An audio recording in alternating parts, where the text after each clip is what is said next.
পরে নিশ্চয়ই একটা যৌক্তিক সময়ের মধ্যেই আমাদের অন্তর্বর্তীকালীন সরকার তারা নির্বাচন কমিশনকে জানাবে যে কবে ভোটটা হবে। পার্শ্ববর্তী দেশ তারা যখনই দেখেছে ডক্টর ইউনূস সাহেব এবং তারেক রহমান সাহেবের বৈঠক হয়েছে, এখন আমাদের ভারপ্রাপ্ত চেয়ারম্যান তারেক রহমানের নামে অসংখ্য কুৎসা এবং অপপ্রচার সেখান থেকে চালানো হচ্ছে। এখনো বহু চক্রান্ত ষড়যন্ত্রের মধ্যে দিয়ে আমাদেরকে এগোতে হচ্ছে। আমাদের ভারপ্রাপ্ত চেয়ারম্যান এবং আমাদের যে মূল প্রেরণার কেন্দ্র দেশনেত্রী বেগম খালেদা জিয়া, বিএনপির চেয়ারপারসন, তার উপর এক ভয়াবহ নিপীড়ন নির্যাতন হয়েছে। 16 বছর ব্যাপী আমাদের তৃণমূল থেকে একেবারে ওয়ার্ড থানা থেকে শুরু করে জাতীয় পর্যায় পর্যন্ত এখানে এই এলাকাতেই হয়তো কত গুম আছে, কত বিচার বহির্ভূত হত্যা আছে, আর মামলার তো শেষ নাই। অসংখ্য মানুষ একেবারে ওয়ার্ড পর্যায়েরও কেউ মামলা থেকে রেহাই পায়নি বা গ্রেফতার থেকে রেহাই পায়নি। এই ভয়ঙ্কর এক ফ্যাসিবাদী দুঃশাসন শেখ হাসিনার, সেইখান থেকে গত বছর আগস্টের ছাত্র জনতার বিপ্লবের মধ্যে দিয়ে আমরা যতটুকু স্বস্তির নিঃশ্বাস পাচ্ছি, আজকে নির্ভয়ে নির্বিঘ্নে এখানে এসে আপনাদের সামনে কথা বলতে পারছি, আজ থেকে 1 বছর, 1.5 বছর, 2 বছর, 5 বছর, 10 বছর আগে এটা অসম্ভব ছিল। এই ধরনের একটা প্রোগ্রামে আসলে এখান থেকে যে কত আমাদের নেতাকর্মীকে গ্রেপ্তার করতো তার ইয়াত্তা। সুতরাং আমরা এইটুকুই বলবো যে চক্রান্ত ষড়যন্ত্র এখনো কমছে না। পার্শ্ববর্তী দেশ তারা যখনই দেখেছে ডক্টর ইউনূস সাহেব এবং তারেক রহমান সাহেবের বৈঠক হয়েছে, এখন আমাদের ভারপ্রাপ্ত চেয়ারম্যান তারেক রহমানের নামে অসংখ্য কুৎসা এবং অপপ্রচার সেখান থেকে চালানো হচ্ছে।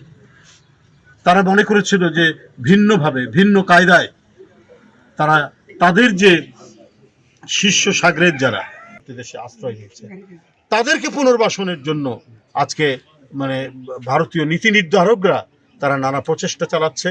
এবং এই যে আমাদের অন্তর্বর্তীকালীন সরকার, এটা তো আন্দোলনের ফসল। 16 বছরের নিরন্তর আন্দোলন এবং জুলাই আগস্টের যে রক্ত ঝরা আন্দোলনের মধ্যে দিয়ে শেখ হাসিনার পতন হয়েছে, এই পতনটাকে তারা সহ্য করতে পারছে না। তাই এই আন্দোলনের যিনি প্রধান আর্কিটেক্ট, এই আন্দোলনকে যিনি প্রধান পৃষ্ঠপোষকতা দান করেছেন, গোটা জাতিকে সংগঠিত করেছেন, বিএনপির ভারপ্রাপ্ত চেয়ারম্যান তারেক রহমান, তাকে তারা টার্গেট করেছে।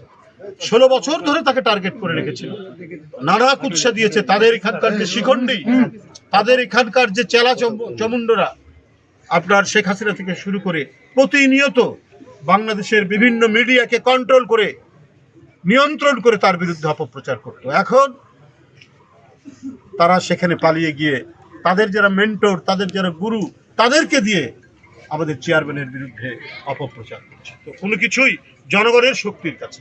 18 কোটি দেশের মানুষ এখানে, পৃথিবীর যত বড়ই শক্তিধর দেশ হোক, তারা যদি মনে করে এদেরকে আমরা নিয়ন্ত্রণে রাখবো, বশে রাখবো, এদেরকে আমরা দমিয়ে রাখবো, এদের উপর আমরা মাতবরি করব, এদেশের মানুষ সেটা কোনোদিনই সহ্য করেনি, এখনো সহ্য করবে না।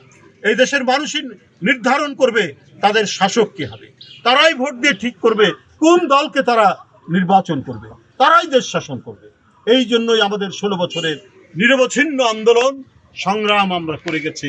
আমরা নিজেরা বুকে গুলি বরণ করেছি, আমরা নিপীড়নের শিকার হয়েছি, অত্যাচারের শিকার হয়েছি, তারপরেও শেখ হাসিনার কাছে কেউ আত্মসমর্পণ করেনি। যেহেতু নির্বাচন নিয়ে আসলে অনেক কথা হয়েছে, তো এখন আসলে আপনাদের চাওয়াটা কি? আসলে নির্বাচন নিয়ে যদি চিন্তা ভাবনাটা, একটা বৈঠক হয়েছে আমাদের ভারপ্রাপ্ত চেয়ারম্যান সাহেবের সাথে ইউনূস সাহেবের। আমরা প্রত্যাশা করছি যে নিশ্চয়ই একটা অবাধ সুষ্ঠু নির্বাচন হবে, একটা যৌক্তিক সময়ের মধ্যে হবে। আমরা মনে করি সেই যৌক্তিক সময় আমরা দলের পক্ষ থেকে এবং যারা এই আন্দোলন সংগ্রামে ছিলেন, আরও অনেক দল যে দাবি করেছে, সেই দাবির পরিপ্রেক্ষিতে আমার মনে হয় আমরাও যে একেবারে কালকেই দিতে হবে সেটা বলিনি, আমরা বলেছি একটা যৌক্তিক সময়ের মধ্যে, ডিসেম্বরের কথা আমরা বলেছি। তো সেই ক্ষেত্রে তাদের মধ্যে আলাপ আলোচনা হওয়ার পরে নিশ্চয়ই একটা যৌক্তিক সময়ের মধ্যেই আমাদের অন্তর্বর্তীকালীন সরকার তারা নির্বাচন কমিশনকে জানাবে যে কবে ভোটটা হবে।